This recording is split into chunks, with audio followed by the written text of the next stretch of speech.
또 내 이웃을 사랑하고 내 원수를 미워하라 하였다는 것을 너희가 들었으나 나는 너희에게 이르노니 너희 원수를 사랑하며 너희를 박해하는 자를 위하여 기도하라.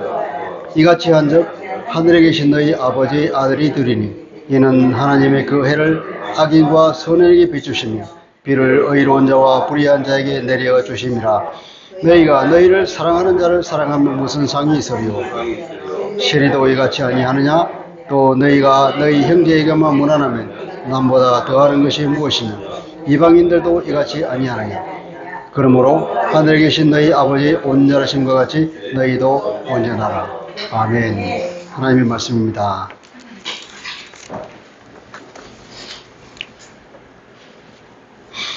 우리가 지금 레위기를 수요일마다 공부를 하고 있는데요. 레위기를 읽어보면 레위기의 주제가 거룩함이에요.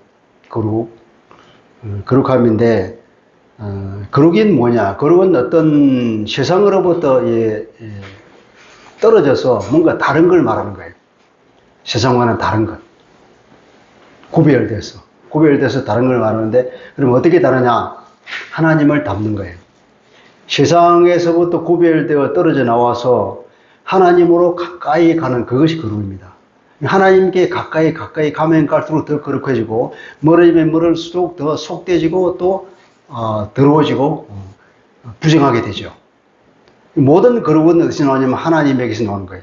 하나님께 지극히 거룩하신 하나님, 그분을 우리가 이제 닮아라 이렇게 말합니다. 그래서 레위기는 그러면 이제 거룩하게 사는 삶이란 어떤 것이냐 하면서 이제 레위기 17장부터 쭉 끝장까지 말하고 있는데, 거기도 주제가 보면 뭐냐면 거룩의 두 기둥이 있어요. 첫째 기둥은 이웃을 사랑하라는 거죠. 그 거룩은 사랑으로 드러나는 거죠. 그런데 그 사랑은 또 어디서 나오냐면은 인간의 능력으로 나올 수 있는 게 아니고, 마치 달처럼 해로부터 이 빛을 받아서 달이 지구를 비추듯이 그렇게 비추는 거예요. 그러니까 그 달의 두 기능, 하나는 해로부터 빛을 받아야 되고, 또 하나의 기능은 이제 지구에게 빛을 비추는 겁니다.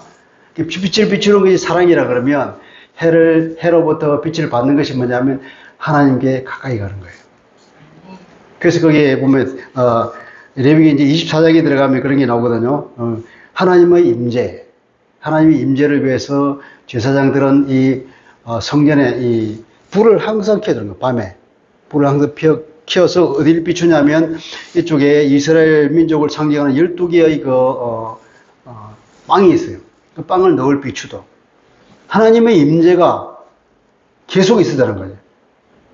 낮에는 빛으로, 밤에는 그 촛대에 나오는 그 불빛으로 하나님의 임재가 계속해서 비칠 때만이 이 이스라엘 사람이 거룩을 유지할 수 있고, 세상에서 하나님의 임재를, 하나님의 사랑을 드러낼 수 있다는 거예요.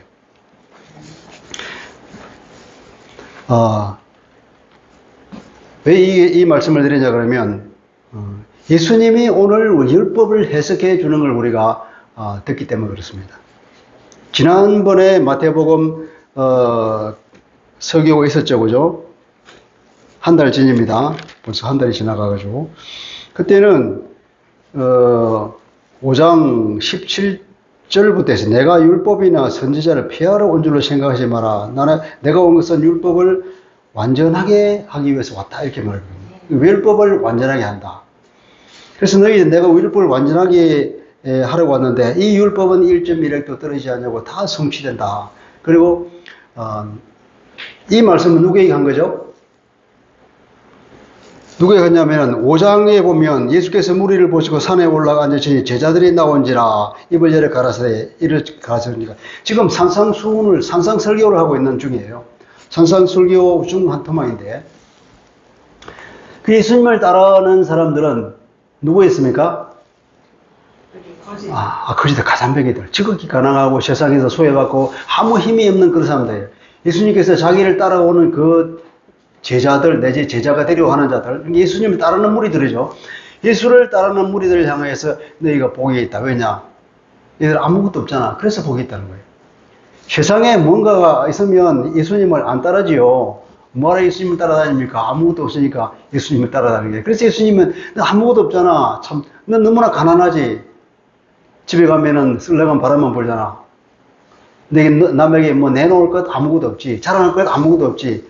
그 백도 아무것도 없지. 내 부모 백이 있냐, 친구 백이 있냐, 뭐 돈이 있냐, 자랑할 게 있나, 뭐가 아무것도 없잖아. 그런데 그것이 복이야. 왜냐하면 하나님을 찾거든. 하나님을 이렇게 찾는 사람. 나를 따라다니는 사람, 이런 사람들은 바로 그래서 복이 있다는 거예요. 그 제자들을 놓고 하는 얘기가 이제는 나를 따라다니는 사람들은 이제 새로운 삶을 산다. 어떤 삶을 사냐? 내가 율법을 성취했기 때문에 이제는 나의 제자가 되어서 정말로 새로운 삶을 살고 하나님이 원하시는 새로운 지평을 열어젖히는데 거기에 너희 들어가야 된다. 하늘나라에. 하늘나라. 그럼 복에 있는 거예요. 그 복의 그 핵심이 뭐냐? 하나님 나라를 소유한다는 거 아니었습니까? 심령이 가난한 자는 복이 있느냐? 천국이 그들의 것입니다. 천국, 하나님 나라 말이에요. 그 마지막 복이 뭐냐면 의를 위하여 받기를 받는 자 복이 있다. 천국이 그들의 것입니다. 천국의 그들의 것입니다. 계속해서 말하고 있잖아요. 양쪽 끝이 천국이 그들의 것이라고. 천국에 들어가는 그런 삶을 사는데 이 사람들은 이제 어떻게 살아야 되느냐. 내가 율법을 새로이 해석하니까 율법을 성취한 내가 율법을 만든 내가 저자가 직강을 제가 해줄 테니까 이 율법대로 이제는 살아라. 그리고 이제 나를 따라다니면 살게 된다.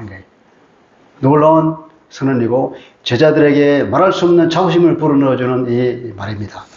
그래서 그러면서 내가 너희에게 이르노니 너희의 의가 서기관이나 바리새인 의보다 더 낫지 못하면 더 뛰어넘지 못하면 초월을 하는 거예요. 초월. 뛰어넘지 못하면 결국 천국에 들어가지 못한다. 왜냐하면 서기관이나 율법학자들이나 바리새인들이 율법을 지킨다고 하는 것은 껍데기만 지키는 거예요.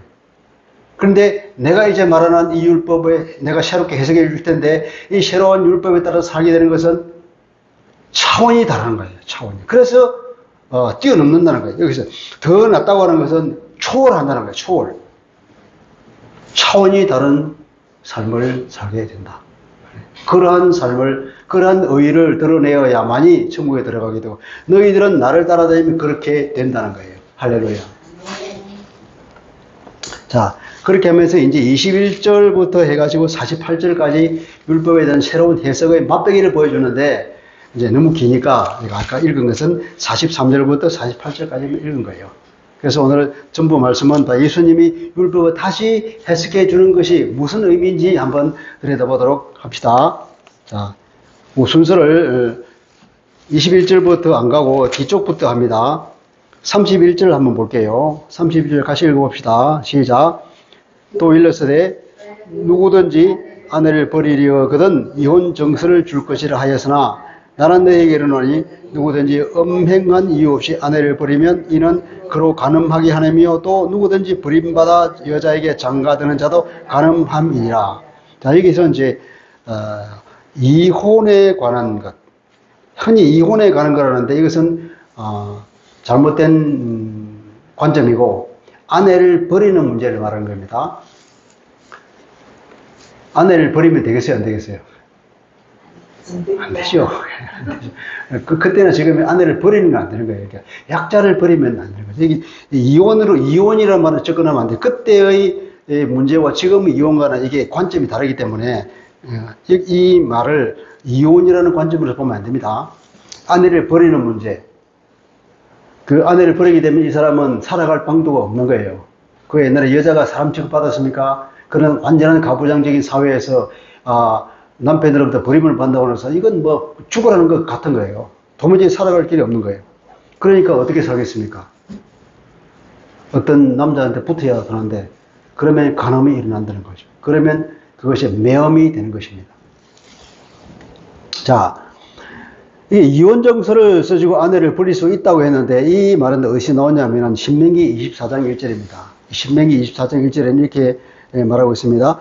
사람이 아내를 맞이하여 데려온 후에 그에게 수치되는 일이 있음을 발견하고 그를 기뻐하지 아니하면 이혼 정서를 써서 그 손에 주고 그를 자기 집에서 내보낼 것이요. 그랬습니다.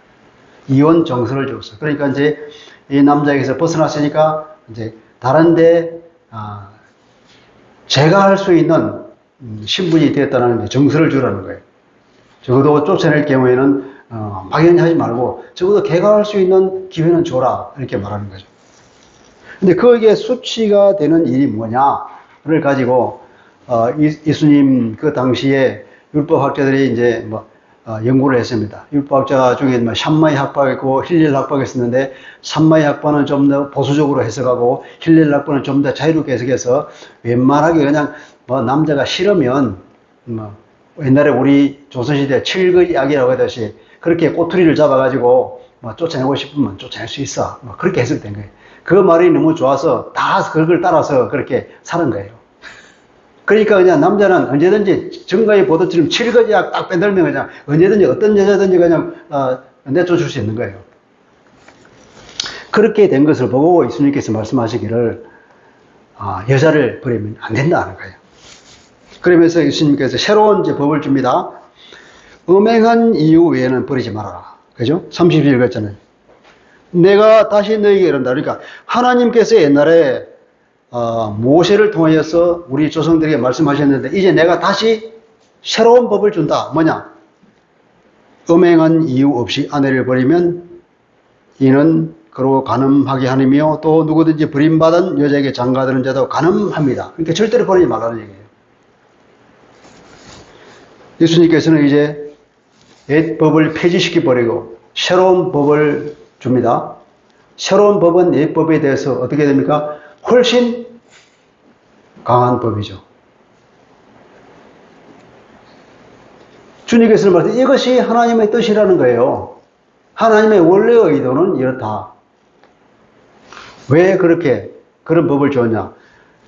타락한 인간 때문에 이제 아담의 후예를 따르는 인간들은 하나님과의 관계가 깨어져서 그들에게 맞는 법을 주었는데 하나님께서 그것을 허락한 것이지. 이제 나를 따르는 너희들은 이제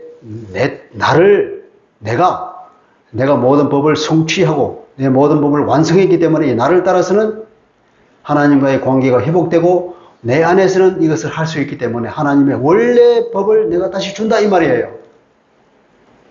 그러니까 주님께서 주시는 법은 하나님의 원래의 뜻, 원래 의도를 말씀하시면서 새로운 법을 주는 거예요. 그러니까 이 법은 신명기 24장 1절에 이제 예수님 안에서 폐기되어 버립니다.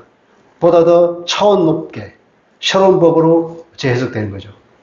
이것이 하나님이신 그리스도이기 때문에 하나님이 주신 법을 폐기하고 새로운 법을 만들 수가 있는 거예요. 하나님의 원래의 뜻에 따라서.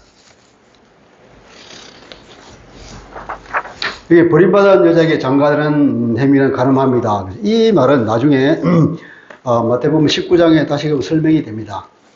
19장에 이제 율법학자들이 예수님을 시험하려고 왔거든요. 바리새인들이 예수께 나와 그를 시험하기로되 사람이 어떤 이유가 있으면 그 아내를 버리는 것이 옳으니까 예수님이 대답하십니다. 사람을 지으신 이가 본래 하나님께서 원래 그들을 남자와 여자로 지으시고 말씀하시기를 그러므로 사람이 그 부모를 떠나서 아내와 합하여 그 둘이 한 몸이 될지라 하신 것을 읽지 못하였느냐. 이거 뭡니까? 창세기 2장 24절이잖아요.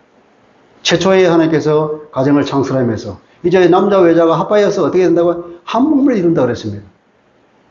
어떻게 보면 이게 창조의 완성이에요. 하나님 안에서. 남자와 여자가 합해지는 것이. 그런데 어떻게 그것이 나눠질 수 있냐 이 말이에요. 하나님의 원래 의도는 그런 것이 원래 의도였는데 이제 율법을 성취한 내가 내 속에 있는 사람들 나를 따르는 너희 제자들은 이제 그런 하나님의 원래 의도대로 살 수가 있다 하는 거예요. 그래서 절대로 아내를 버리면 안 된다.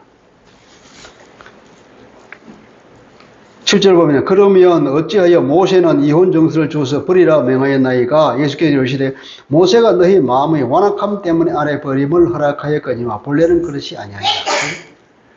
모세가 그렇게 하면 너희 마음의 완악함 때문에 그렇게 했지만 본래는 하나님의 뜻이 아니라는 거죠. 그러니까 오늘 예수님 해석하시는 뭐냐면 하나님의 원래 의도에 따라서 옛법은 폐기시켜버리고 새로운 법을 제정해 주시는 겁니다. 할렐루야. 그래서 내가 네게 명하노니 누구든지 음행한 이유 외에 아내를 버리고 다른 데 장가드는 자는 간음함이라. 성경학자들은 이렇게 해석하기도 합니다. 그 당시 남자들이 마음대로 여자를 버리는 그런 풍조에 예수님께서 어떻게 말하냐면 네가 아내를 버리는 것은 그러니까 실제로는 다른 여자와 결혼하기 위해서 그런 꼬투리를 잡아 네 아내를 내쫓는 것이 아니냐.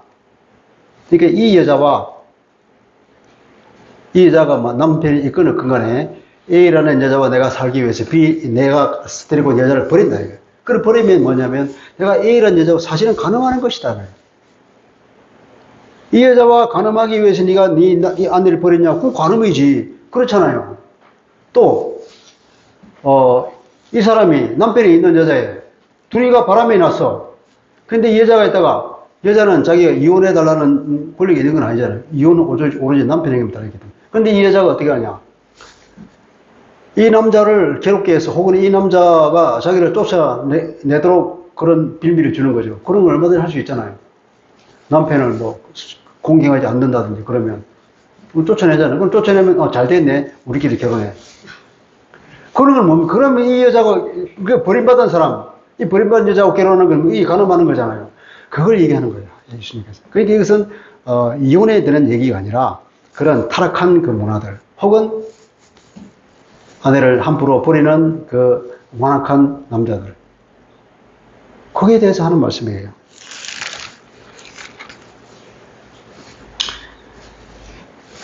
그러니까 이 예수님에게 메시아적인 이 말씀의 성취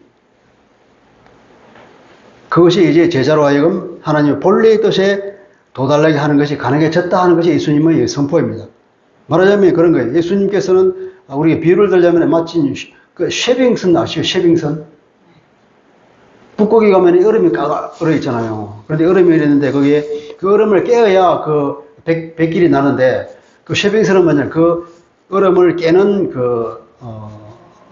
배 특수 배죠. 그 앞에다가 뭐 이런 그 특별한 걸 달아가지고 지나가면서 얼음을 다 깨고 나가는 거예요. 그 쉐빙선. 그 쉐빙선이 쭉 지나가고 나면은 얼음이 깨지면서 백길이 나잖아요. 그러면 그 뒤를 배가 따라가는 거예요. 마치 예수님이 쉐빙선과 같이 인간으로서는 불가능한 그 율법을 지키면서 뚫고 나가서 성취해가면서 성취해 나가서 길을 내주고 이제는 예수를 뒤따라가는 예수의 제자들은 그 하나님의 원래의 뜻대로 살아갈 수 있다는 거예요. 할렐루야. 이것이 주님께서 그 제자들에게 선포하는 말씀이고 그것이 희망이고 그것이 자랑인 거죠. 이 말을 듣고 우리가 주눅을 들 것이 아니라 주님 안에서는 이것이 가능하구나. 주님이 이것을 성취하셨으니까 우리가 주님 안에 들어가면은 되구나. 주님만 잡고 있으면 된다는 거예요. 자, 두 번째는 이제 33절에는 이렇게 말씀하죠. 또 옛사람에게 말한 바 헛맹세를 하지 말고 내 맹세한 것을 주께 지키라 하였다는 것을 너희가 들었으나. 자, 앞에 맹세는 맹세고 뒤에 맹세는 서원을 말하는 거예요. 그러니까 주님께서 지금 말씀하시는 앞에 말한 맹세를 말하는 겁니다. 나는 너에게 이르노니 도무지 맹세하지 말지니 하늘로도 하지 마라. 이는 하나님의 보좌요. 쭉 그러면서 맹세하지 말라는 거예요.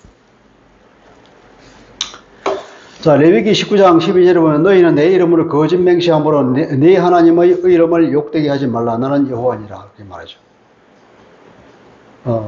이것은 뭘 전제하느냐면 인간 관계가 깨어진 아담의 호의를 따르는 사람들은 하나님의 관계가 깨졌기 때문에 인간 관계도 깨어진 거예요. 그러니까 도무지 신뢰 관계가 깨어진 거예요. 인간 관계에서. 인간관계에서 신뢰가 깨어졌기 때문에 내가 내 말이 내 진실하다는 것을 보증하기 위해서 그 담보하기 위해서 뭐냐면 나보다도 권위가 높은 어떤 것을 두고 맹세하는 거예요. 처음엔 하나님을 이름을 두고 맹세했죠. 나중에 하나님의 이름을 두고 맹세하는 게 너무 부끄러우니까 이제 하나님을 맹세를 안 하고 뭐 성전을 두고 맹세한다든지 하늘을 두고 맹세한다, 땅을 두고 맹세한다 이렇게 맹세를 하는 그런 풍습이 있다 그럽니다. 근데 예수님은 그런 맹세를 하지 마라. 이게 무슨 뜻이냐면 이제 나를 따르는 나의 제자들은 하나님과의 관계가 회복되어서 인간관계가 회복되고 이 인간관계의 뭐냐면은 진실성을 완전히 담보하게 되었다는 거예요. 온전한 절대적 진실성을 너희들은 할 수 있다. 그러니까 맹세가 필요하지. 바로 진실한 삶을 살면 된다는 거예요. 바울도 에베소서에서 그렇게 말했잖아요. 에베소 5장 5절을 보면 빛의 열매는 빛으로 살아요. 빛의 자녀다운 삶을 살아가면 빛의 열매는 뭐냐면 모든 착함과 의로움과 진실을 합니다. 이것에 대해서 진실하게 사는 거예요. 거짓말 하지 말고.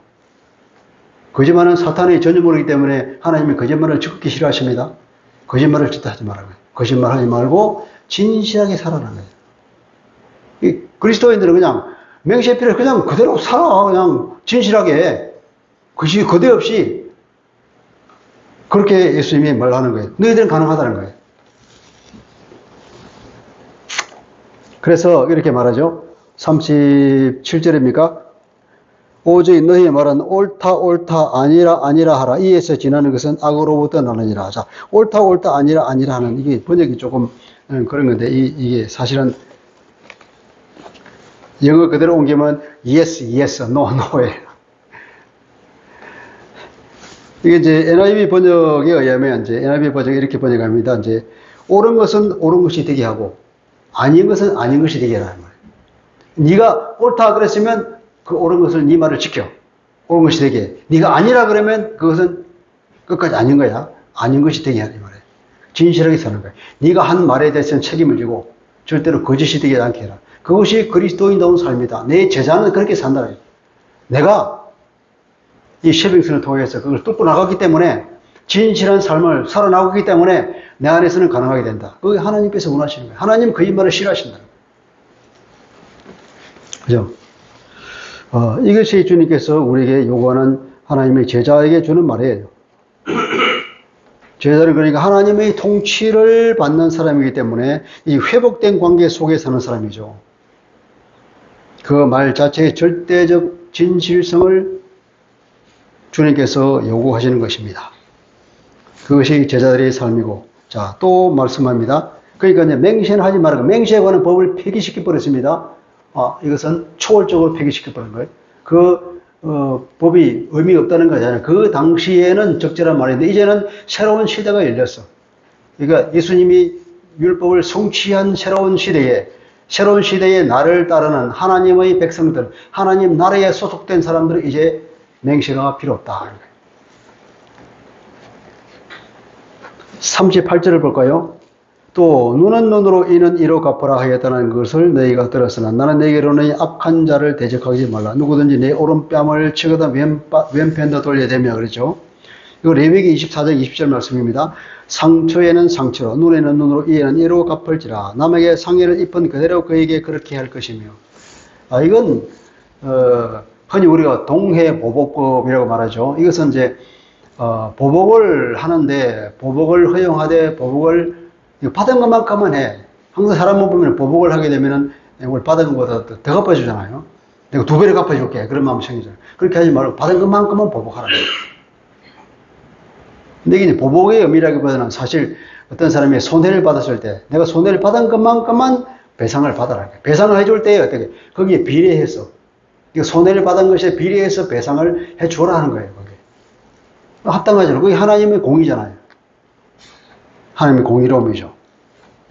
그게 비례법인데 예수님은 이렇게 말씀하십니다. 아예 39절부터 40일 쭉 읽으면 뭡니까? 권리를 포기하라는 얘기죠. 저항하지 말라는 얘기 아닙니까? 아주 무저항의 원리를 선언하는 것입니다. 예수전도단에 가보니까 그들이 하는 말이 그거예요. 아마 그들이 못 던지는 말이에요. 권리 포기. 그리스도인들은 권리를 포기하는 사람입니다. 예수님의 권리 포기의 대표적인 예를 보면 그분은 생명을 포기했잖아요. 생명을 포기했다. 우리가 가장 본질적인 권리인 생명을 포기했는데 마지막 잡힐 그때에 베드로가 막 칼을 빼니까 주님께서 말씀하시기를 내가 지금 당장이라도 12영이나 되는 천사를 동원해서 저들을 쫓아내지 못할 줄 아느냐. 그러나 난 그렇게 하지 않는다. 당신의 권리를 완전히 포기해버리고 자기 생명을 그냥 맡겨버리는 거예요. 그렇게 자기의 말을 성취하신 그분께서 나를 따르는 제자들이라면 권리를 포기하고 살아라. 악한 죄를 대적하지 말아라. 그렇게 말합니다. 완전한 무저항의 원리를 선언하면서 정말 이건 불가능한 것 같은 그런 삶을 살아라고 요구하죠. 왜냐? 주님께서 그렇게 사셨으니까. 모범을 보이고 너를 따라오라 그런 거예요. 근데 이것이 주님께서는 가능하다는 거예요. 제자로서는 가능하다는 거예요. 천국 백성으로서는 가능하다는 거예요. 하나님의 통치를 받으면 하나님께서 선물로 그것을 준다는 거죠. 하나님의 뜻은 원래 하나님의 뜻이 그렇다는 거예요. 어떤 보복법으로, 그죠? 동해보복법으로 하나님의 공의로움을 성취하는 것 같지만 하나님께서 그것보다 더 나아간 절대적인 하나님의 공의를 성취하는 것이 하나님의 뜻이라는 거예요. 그 절대적인 공의는 뭐예요? 사랑이라는 거예요. 사랑. 그 무한한 용서와 원수를 사랑하는 새로운 원리. 베드로가 그랬죠. 우리가 얼마만큼 용서해야 됩니까?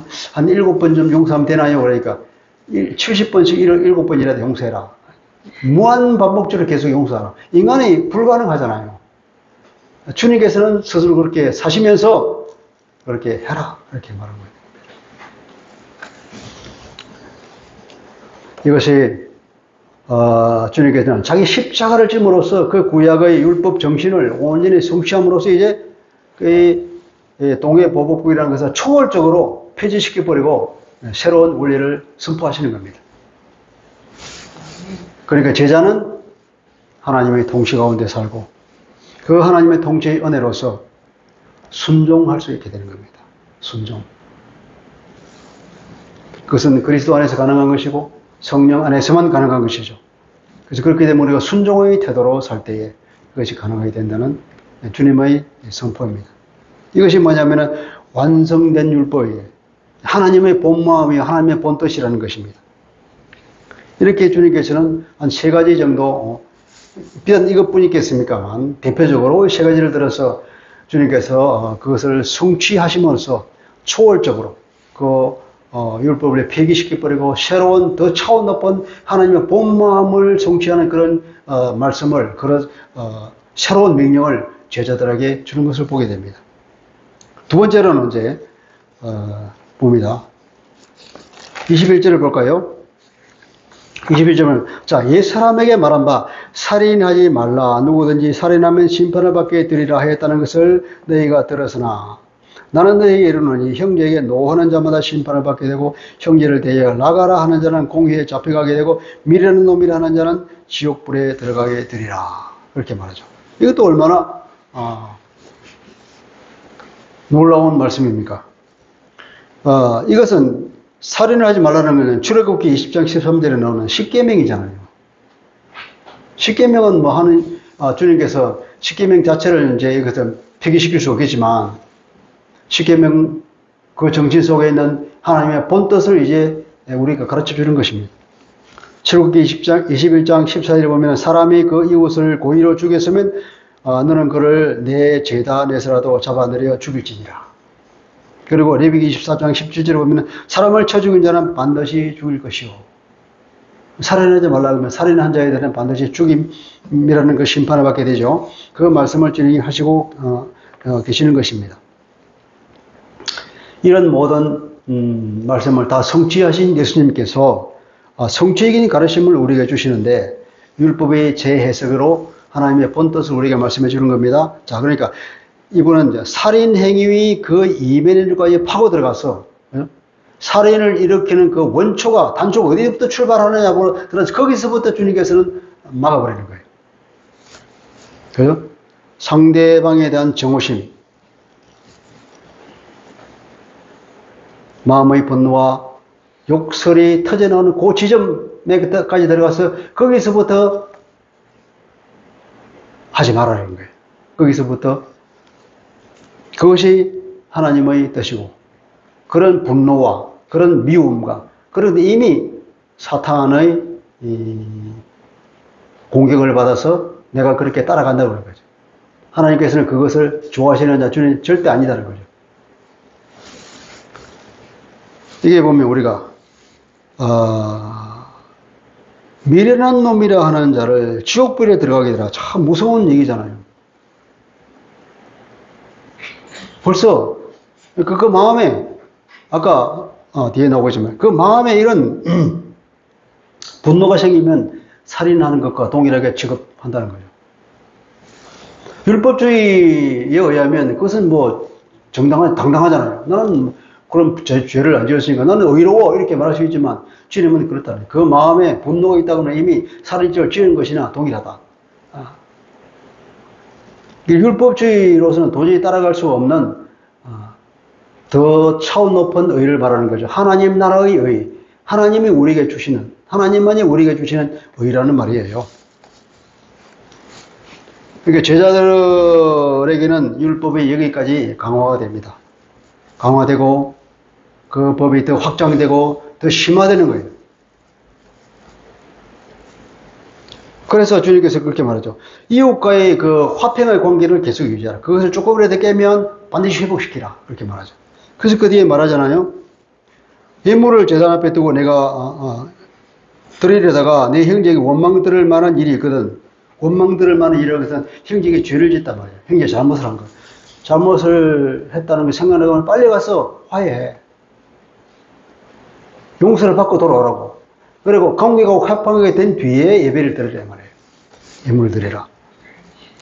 그 이후에 되면 또 제자는 자기의 실책을 반드시 바로잡아야 된다 그러죠.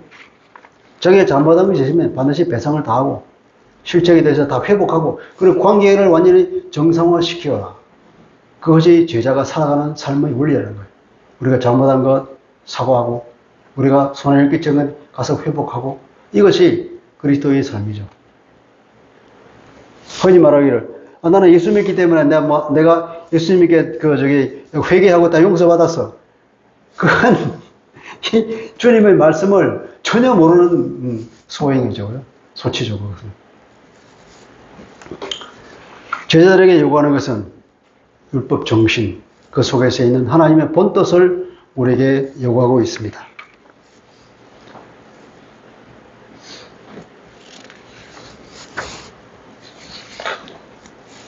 계속 말씀드리지만 하나님의 통치를 받는 제자들에게는 그들에게 기대되는 바리새인의 의를 뛰어넘는 더 차원 높은 의라고 하는 것은 이런 단순히 율법주의적인 의로는 되지 않는 거예요. 율법주의적인 의, 그것은 껍데기만 지키는 건데 자기 의잖아요. 그죠? 나는 이 말씀을 지켰어. 그러면서 자기 의에 충만해서 그렇지 못한 사람을 정죄하게 되는 그런 것들. 교만에 이르는 것들. 그런 것과는 차원이 다른 거죠. 더 깊은 하나님의 뜻을 따를 것을 요구하고 있습니다.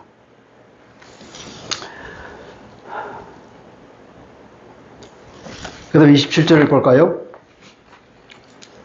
또 간음하지 말라 하였다는 것을 너희가 들었으니 이것도 십계명이잖아요. 십계명 중 하나죠. 나는 너희에게 이르노니 음욕을 품고 여자를 보는 자마다 마음에 이미 간음하였느니라.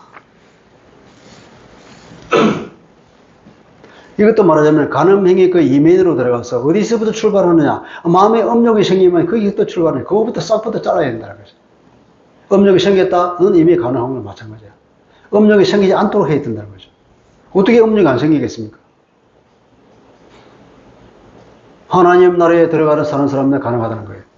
지금은 안 되지만 내 제자로서 나를 끝까지 따라오게 되면 하나님 나라를 소유한 사람들은 하나님의 통치의 은혜를 받아서 가능하게 된다는 겁니다. 주님께 하나님께서는 창세전부터 이미 우리를 하나님의 자녀로 불렀는데 그 자녀는 어떻게 흠도 없고 티도 없는 완벽하게 거룩하고 영광스러운 주님의 신부로 불렀다. 할렐루야. 이것을 바라보고 그 제자들에게 말하고 있는 거예요. 지금은 사실 우리가 그렇잖아요. 우리 마음에 온갖 들어온 음욕과 이런 이 분노와 이런 것이 생겨서 지옥불에 떨어질 것 같은 그런 존재지만 주님의 옷자락을 끝까지 잡고 있으면 우리는 천국에 들어가게 되고 하나님의 통치와 그 은혜에 의해서 그런 사람이 된다는 거예요. 그것이 우리의 소망입니다. 할렐루야. 그리고 우리는 그걸 알아야 되는 거죠. 정말로 하나님의 뜻과 우리에게 대해서 요구하고 바라고 계시는 것이 무엇이냐. 참 우리가 정말 높고 높은 하늘이잖아요. 근데 우리가 못 올라가는 것이 아니라 주님의 옷자락을 잡고 있으면 올라간다는 겁니다. 할렐루야. 네.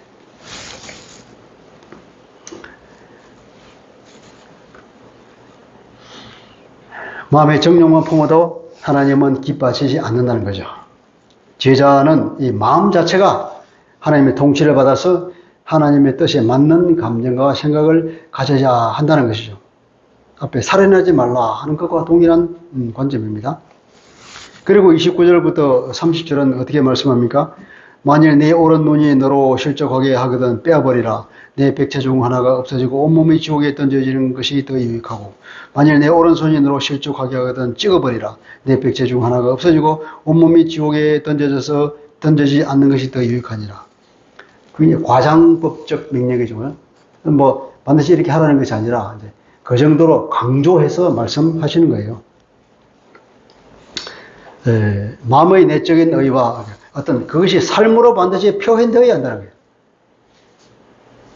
그런 삶을 주님께서 우리에게 강력히 요구하고 있습니다. 이 두 가지가 내적으로 생긴 그 하나님이 주시는 그 의와 그것이 드디어 밖으로 드러나서 현실의 삶에서 드러나야 한다는 것을 주님이 굉장히 강조하고 있는 거죠. 그러니까 제자의 삶이라는 것은 우리가 보면 까마득해서 올라가지 못하는 거예요. 그것을 우리는 목표로 하고 살아가는 존재입니다. 그러니까 우리가 너무 어떻게 보면 믿음으로 구원을 받는다는 그 말에 우리가 구원이 확신을 가지는 것은 좋은데 그게 너무 만족해서 여기가 좋사원 이러면서 주님이 하시는 말씀을 모르면 안 된다는 거예요. 주님께서는 우리에게 그 제자에게는 요구하는 바가 하나님의 본래의 의도에 맞는 삶을 살아라고 우리에게 요구했기 때문에 우리가 그것에 대한 높은 목표를 가지고 살아야 되고 그러기 위해서 우리가 어떻게 됩니까? 끊임없이 주님을 바라보는 삶을 살아야 한다는 것입니다. 네.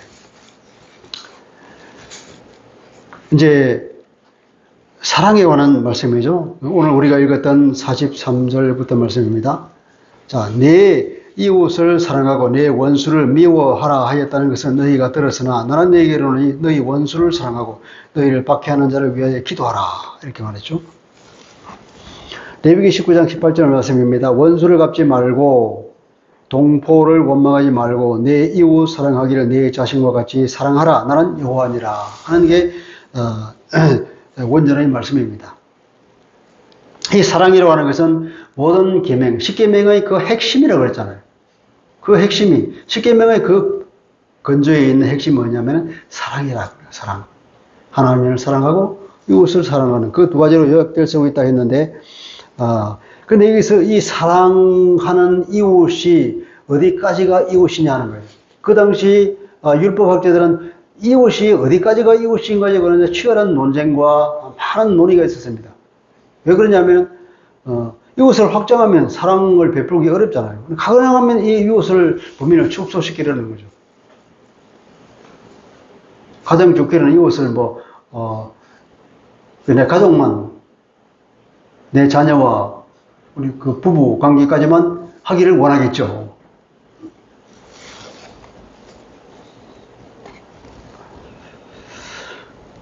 이 예수님의 성취적인 그 가르침을 통해서 이제 주님께서 율법을 새롭게 해석해 주고 계십니다. 44절 보면은 나는 너희에게로니 너희 원수를 사랑하고 너희를 박해하는 자를 위하여 기도하라 그랬습니다. 원수를 사랑하라는 거예요. 주님은 이 사랑이 이웃 사랑이 어디까지 확정되어야 하느냐를 말씀하시면서 원수에게까지도 확장하는 거죠.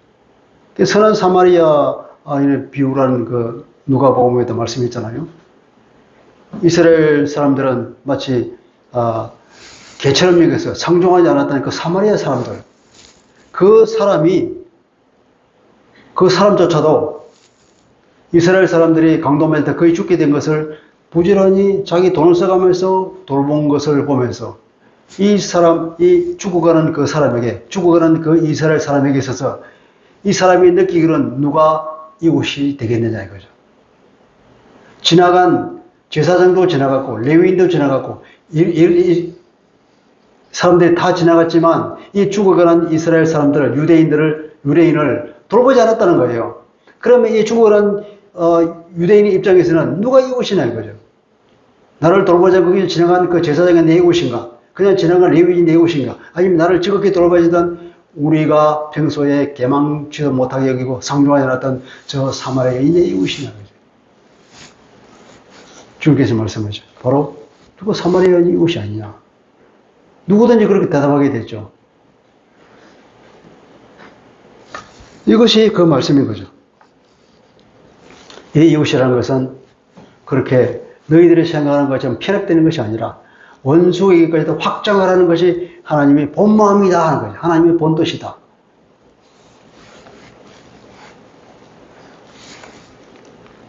예수님은 십자가에서 그것을 성취하셨죠.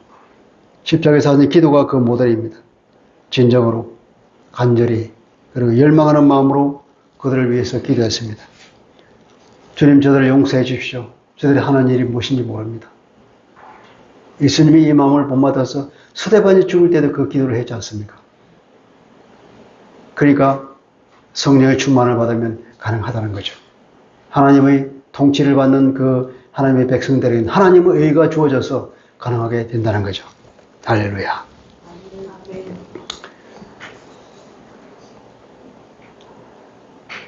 그리고 45절에 보면, 자, 이같이 한즉 하늘에 계신 너희 아버지의 아들이 되리니, 이같이 해야 하늘에 계신 너희 아버지의 아들이 된다.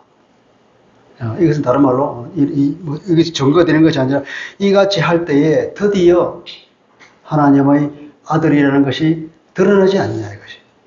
그 말이죠. 이미 예수를 믿는 사람은 하나님의 자녀잖아요.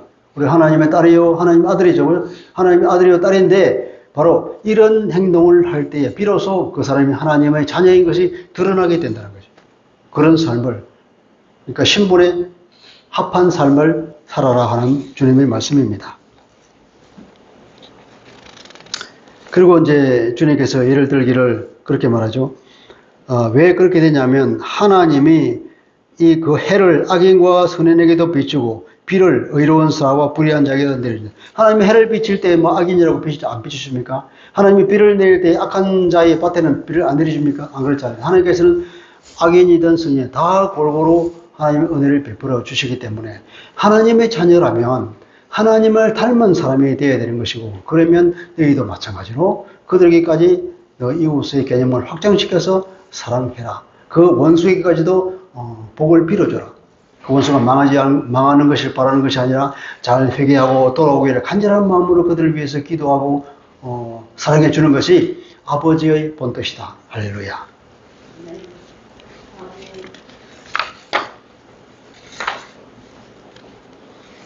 그래서 결론입니다. 48절이죠. 같이 읽어봅시다. 시작. 그러므로 하늘에 계신 너희 아버지 온전하신 것 같이 너희도 온전하라.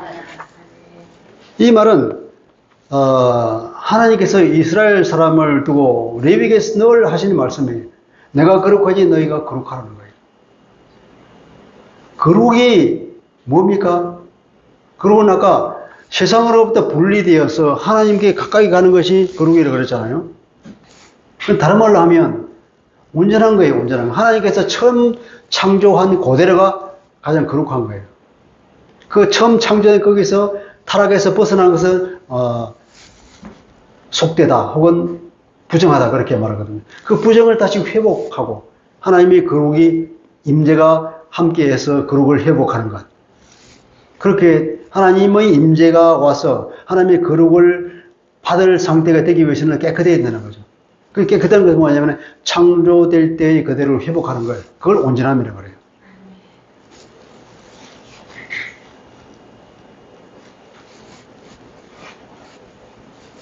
이것이 레위기에서 말하고 있는 내가 거룩하니 너희도 거룩하라 하는 하나님의 그 마음이 모든 율법을 주면서 당신의 백성이 거룩하게 살기를 바라는 하나님의 본 마음이라는 것을 주님께서 여기 이렇게 인용해서 말하고 있는 겁니다. 그래서 온전하라. 온전하라. 자, 말씀을 쭉 해보면 제자들에게 요구하시는 그 하나님의 뜻대로 살기란 무엇인가? 첫째는 주님께서는 율법을 재해석했죠. 초월적으로 율법을 폐기해버리고 새로운 버전을 우리에게 주시죠. 그죠? 율법의 새로운 버전. 예수님의 버전을 우리에게 주었습니다. 아내는 버리지 마라. 두 번째, 맹세는 하지 마라. 그냥 진실하게 살아. 그런 거죠.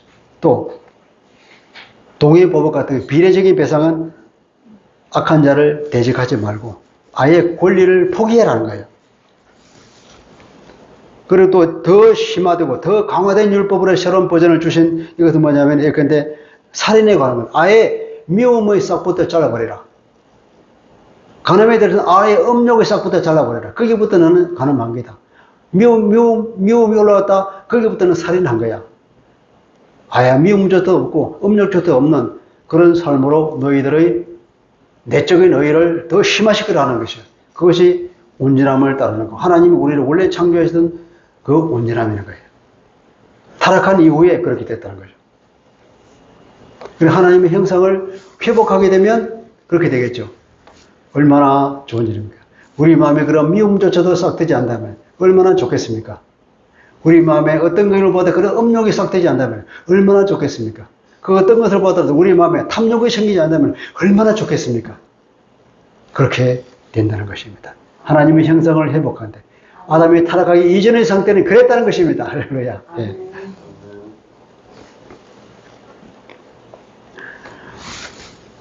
그렇게 우리에게 율법을 새로운 율법 또 심화된 율법을 재해석해 주는 그렇게 해서 우리가 그걸 우리에게 요구하시는 이유는 주님께서 신이 십자가를 통해서 그 율법을 성취했기 때문입니다. 주님을 따라서 우리는 하나님 나라에 입성하게 된 제자입니다. 우리가 주님의 제자입니다. 그래서 우리는 하나님의 아들로서 하나님을 닮듯이 주님을 따르는 제자로서 주님을 닮는 삶을 살 것을 주님은 우리에게 요구하고 계시고 우리는 주님의 옷자락만 붙잡고 있으면 가능하게 된다는 희망을 가지고 끝까지 이것을 붙잡고 가자는 거죠. 네. 하나님의 통치를 받는 그리스도인들은 그리스도 안에서 성령 안에서 살기 때문에 궁극적으로는 이것이 가능하다는 것입니다. 그리스도인들은 그리스도 안에서 하나님 나라의 의가 계속해서 자라고 있음을 믿으시기 바랍니다. 우리는 모르지만 계속 성장하고 있습니다. 아는 것이 힘이다 하는 말이 있죠. 그죠? 이제 오늘 주님께서 하시는 말씀을 듣고 하나님의 본 마음이 뭔가 주님께서 그 제자에게 요구하시는 것이 뭔가 우리가 알았습니다. 이제 그런 알았기 때문에 이제 그렇게 살려고 우리가 노력해야 되겠죠. 우리가 경건한 삶을 살면서 과거는 다른 삶을 나의 이 정체성이 무언가를 생각하면서 앞으로 내가 갈 그 영원한 하나님의 나라를 생각하면서 우리는 거기에 갈 길을 이제 갈망하는 마음으로 살아야 될 것 같습니다. 주님께서는 그리스도인들에게 완성된 율법에 따라 살라고 요구하겠습니다. 이것은 예수님의 버전이죠. 업그레이드된 율법입니다. 그것이 어떻게 가능하겠습니까? 우리가 주인을 바꾸고 우리 주님을 왕으로 모시고 살 때 가능하다는 것이죠. 갈라디아 2장 20절이죠. 나는 죽고 내 안에 그리스도가 사시기 때문에 나는 가능하다는 것입니다. 이것이 우리의 비전이죠. 우리의 소망입니다. 로마서 5장 2절에 보면 그로 말미암아 우리가 믿음으로 서 있는 이 은혜에 들어감을 얻었고 하나님의 영광을 바라고 즐거워한다. 하나님의 영광에 대한 소망을 우리는 자랑한다 이 말이에요. 다른 말로 번역하면 우리는 하나님의 영광에 들어갈 그 소망을 가지고 그것을 자랑한다. 로마서 5장 5절은 이 소망이 우리를 부끄럽게 하지 않는다. 왜냐? 우리에게 부어주신 성령으로 말미암아서 하나님의 사랑이 우리 마음에 확 부어졌기 때문이다. 할렐루야. 우리는 가능합니다. 주님의 옷자락을 붙잡고 있으면 주님이 가신 것대로 쉐빙선을 따라서 가면 그 길을 능히 갈 수 있습니다. 할렐루야. 이것이 우리의 비전이고 우리의 소망이요. 우리가 가진 최고의 재산입니다. 최고의 자랑거리입니다. 그래서 우리는 계속 기도로 묵상으로 계속해서 주님을 바라보는 삶이 그리스도인이 살아갈 삶인 줄 믿습니다. 기도합시다.